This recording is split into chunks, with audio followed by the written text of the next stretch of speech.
श्री गणपति स्तोत्र। ओम गं गणपतये नमः।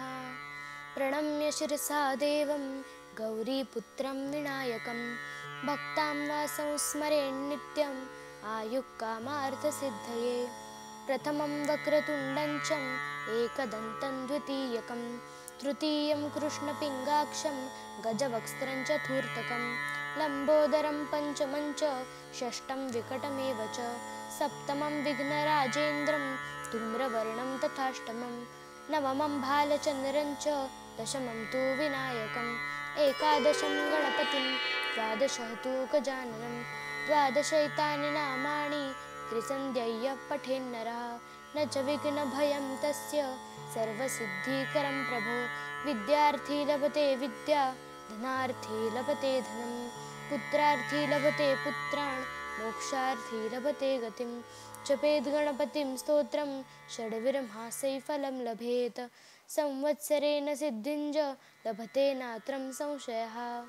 अष्टभ्यो ब्राह्मणेभ्यश्च लिखित्वा यः समर्पयेत् तश्च विद्या भवेत् सर्वा गणेशस्य प्रसादतः इति श्रीनारदपुराणे सङ्कटनाशन नाम श्रीगणपतिस्तोत्रं सम्पूर्णम्।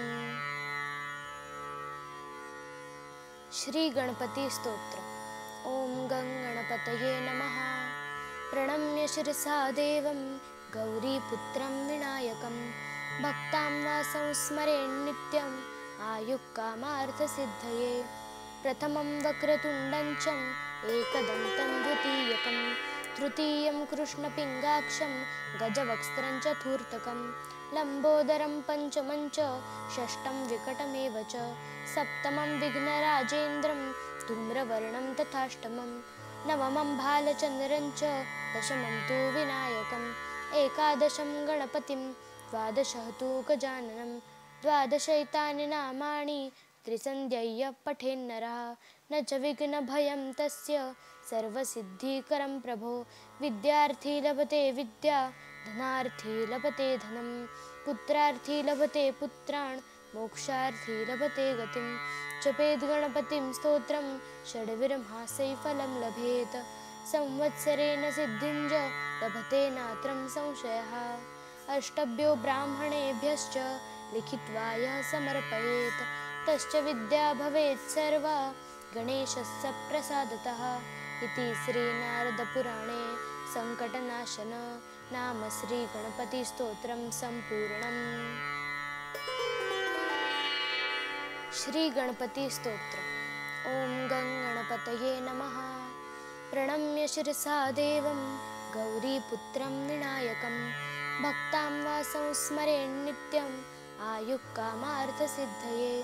प्रथमं वक्रतुण्डं च एकदन्तं द्वितीयकं तृतीयं कृष्णपिङ्गाक्षं गजवक्त्रं चतुर्थकं लम्बोदरं पञ्चमं च षष्ठं विकटमेव च सप्तमं विघ्नराजेन्द्रं धूम्रवर्णं तथाष्टमं नवमं भालचन्द्रं च दशमं तु विनायकम् एकादशं गणपतिं द्वादशः तु गजाननं द्वादशैतानि नामानि त्रिसन्ध्यय्य पठेन्नरः न च विघ्नभयं तस्य सर्वसिद्धिकरं प्रभो।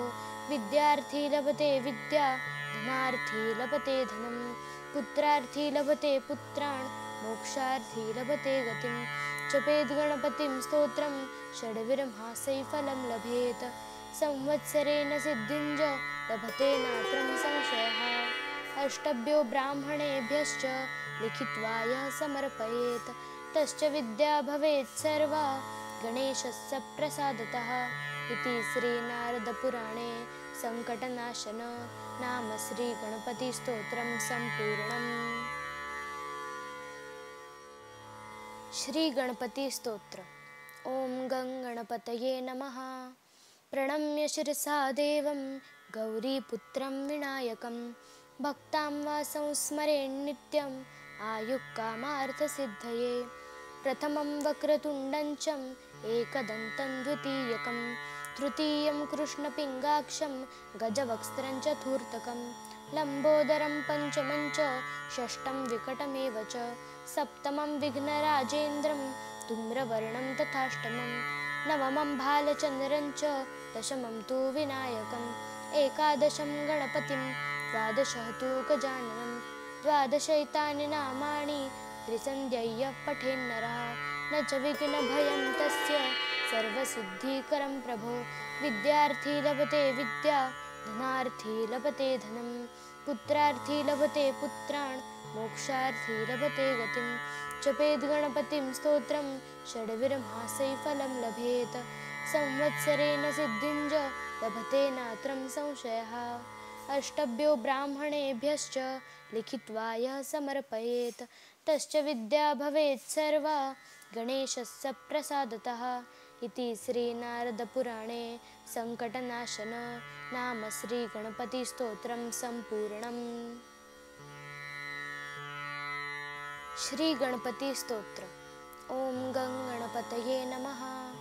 प्रणम्य शिरसा देवं गौरीपुत्रं विनायकं भक्तां वा संस्मरेन्नित्यम् आयुक्कामार्थसिद्धये प्रथमं वक्रतुण्डं च एकदन्तं द्वितीयकं तृतीयं कृष्णपिङ्गाक्षं गजवक्त्रं चतुर्थकं लम्बोदरं पञ्चमं च षष्ठं विकटमेव च सप्तमं विघ्नराजेन्द्रं धूम्रवर्णं तथाष्टमं नवमं भालचन्द्रं च दशमं तु विनायकम् एकादशं गणपतिं द्वादशः तु गजाननं द्वादशैतानि नामानि त्रिसन्ध्यय्य पठेन्नरः न च विघ्नभयं तस्य सर्वसिद्धिकरं प्रभो विद्यार्थी लभते विद्या धनार्थी लभते धनं पुत्रार्थी लभते पुत्रान् मोक्षार्थी लभते गतिं जपेद् गणपतिं स्तोत्रं षड्विरमासै फलं लभेत संवत्सरेण सिद्धिं च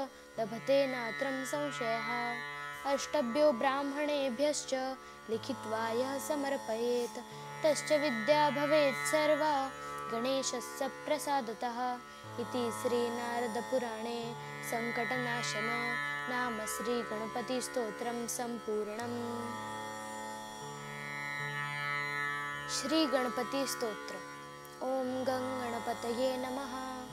प्रणम्य शिरसा देवं गौरीपुत्रं विनायकं भक्तां वा संस्मरेन्नित्यम् आयुक्कामार्थसिद्धये प्रथमं वक्रतुण्डं च एकदन्तं द्वितीयकं तृतीयं कृष्णपिङ्गाक्षं गजवक्त्रं चतुर्थकं लम्बोदरं पञ्चमं च षष्ठं विकटमेव च सप्तमं विघ्नराजेन्द्रं धूम्रवर्णं तथाष्टमं नवमं भालचन्द्रं च दशमं तु विनायकम् एकादशं गणपतिं द्वादशः तु गजाननं द्वादशैतानि नामानि त्रिसन्ध्यय्य पठेन्नरः न च विघ्नभयं तस्य सर्वसिद्धिकरं प्रभो विद्यार्थी लभते विद्या धनार्थी लभते धनं पुत्रार्थी लभते पुत्रान् मोक्षार्थी लभते गतिं जपेद् गणपतिं स्तोत्रं षड्विरमासै फलं लभेत संवत्सरेण सिद्धिं च लभते नात्रं संशयः अष्टभ्यो ब्राह्मणेभ्यश्च लिखित्वा यः समर्पयेत् तश्च विद्या भवेत् सर्वा गणेशस्य प्रसादतः इति श्रीनारदपुराणे सङ्कटनाशन नाम श्रीगणपतिस्तोत्रं सम्पूर्णम्। श्रीगणपतिस्तोत्र। ॐ गं गणपतये नमः।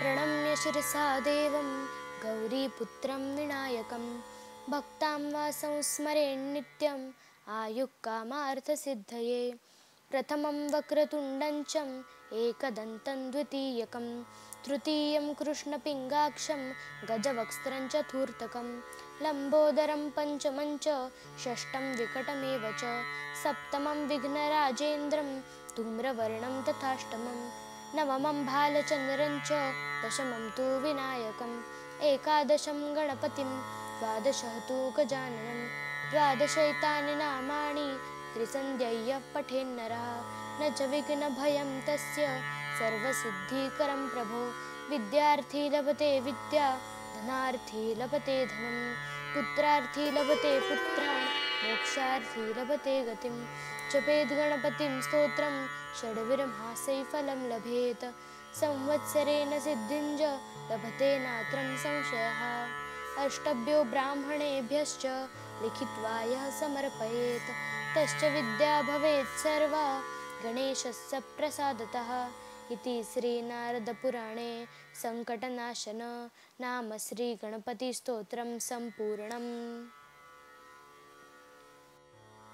श्रीगणपतिस्तोत्र। ॐ गं गणपतये नमः। प्रणम्य शिरसा देवं गौरीपुत्रं विनायकं भक्तां वासं स्मरेन्नित्यम् आयुक्कामार्थसिद्धये। प्रथमं वक्रतुण्डं च एकदन्तं द्वितीयकं तृतीयं कृष्णपिङ्गाक्षं गजवक्त्रं चतुर्थकं लम्बोदरं पञ्चमं च षष्ठं विकटमेव च सप्तमं विघ्नराजेन्द्रं धूम्रवर्णं तथाष्टमं नवमं भालचन्द्रं च दशमं तु विनायकम् एकादशं गणपतिं द्वादशः तु गजाननं द्वादशैतानि नामानि त्रिसन्ध्यय्य पठेन्नरः न च विघ्नभयं तस्य सर्वसिद्धिकरं प्रभो।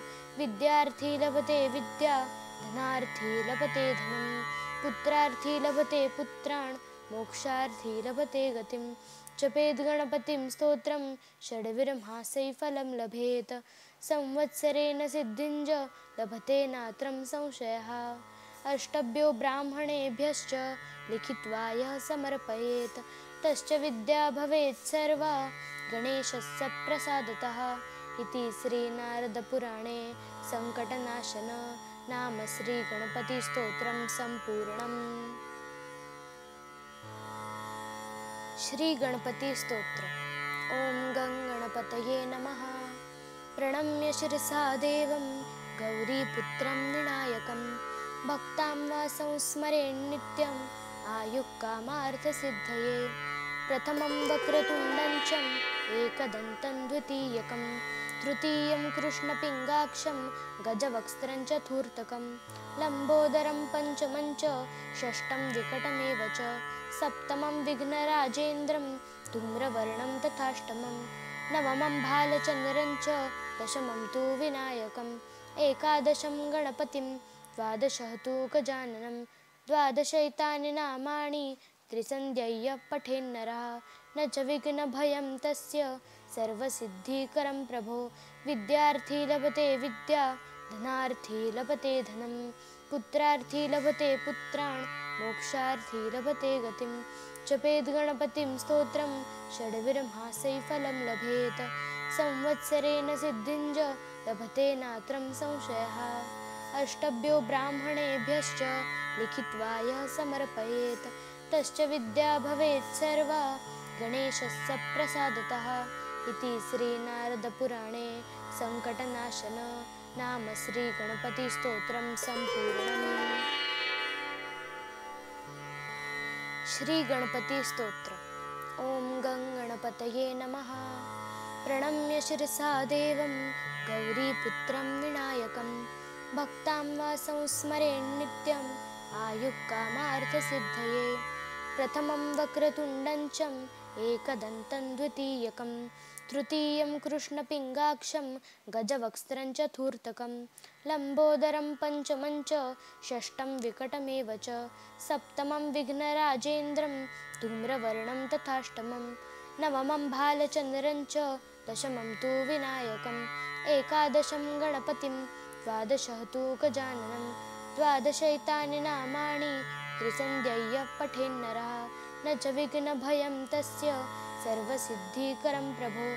विद्यार्थी लभते विद्या धनार्थी लभते धनं पुत्रार्थी लभते पुत्रान् मोक्षार्थी लभते गतिं। जपेद् गणपतिं स्तोत्रं षड्विरमासै फलं लभेत संवत्सरेण सिद्धिं च लभते नात्रं संशयः। अष्टभ्यो ब्राह्मणेभ्यश्च लिखित्वा यः समर्पयेत् तश्च विद्या भवेत् सर्वा गणेशस्य प्रसादतः इति श्रीनारदपुराणे सङ्कटनाशन नाम श्रीगणपतिस्तोत्रं सम्पूर्णम्। श्रीगणपतिस्तोत्र। ॐ गं गणपतये नमः। प्रणम्य शिरसा देवं गौरीपुत्रं विनायकं भक्तां वासं स्मरेन्नित्यम् आयुक्कामार्थसिद्धये।